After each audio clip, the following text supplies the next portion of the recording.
бал в чест на випуск 1989. Скъпи приятели, тази пролетна вечер носи за вас обаянието на нещо неповторимо. От тази вечер вие тръгвате през света, понесли факела на неповторимата жизненост на нашия народ. България е силна и мъжествена с верността и таланта на своите деца. Щедра и сияеща в своята културна и човешка мисия на планетата Земя. Днес вие преминавате под арката на пълнолетието към зрелостта.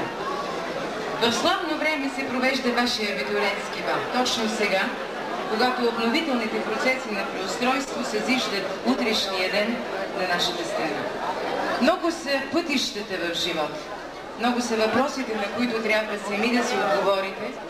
Много са радостите и болките, които ви очакват. Но винаги помнете, млади приятели, няма човек без талант. Всеки носи в себе си коренчето на своята дарба. Трябва само да го открием и да бъдем чрез него полезни на обществото. Ето смисъла на човешкото щастие. И след като отшуми празничната нощ, отново ще дойде привичната трезвост на трудовите делници, все едно къде? В институтите, в армията, в заводите. Тази майска нощ ще ви носи радостта на доверието, радостта, че имате възможност да направите решителна крачка към нова професия, към нова съдба. И така, за вашето добро настроение тази вечер ще се погрижи оркестър Кенари с ръководител Димитър Етимов. Момчетата са зад мене и дисководещия Мартин Захариев.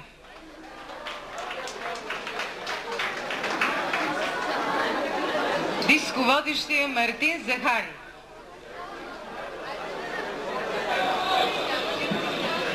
Скъпи абитуриенти, имам честа да ви представя.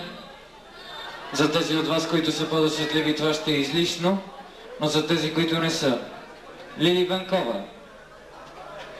Благодаря ви, пожелавам ви най-хубавата нощ да бъде тази. И в началото на програмата, която сме определили за вас, до 2 часа през нощта, изпълнение на актьора Иван Балсамаджиев.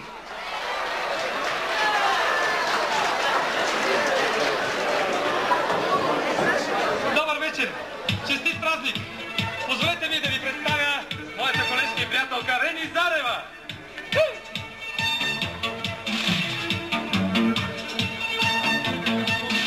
Заповядайте назад!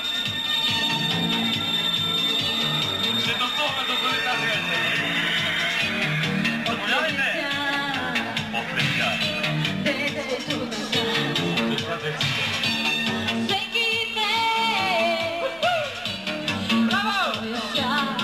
Честит празник! Ако знаете го!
в студентски бал, не предполагах какво ме чака след това.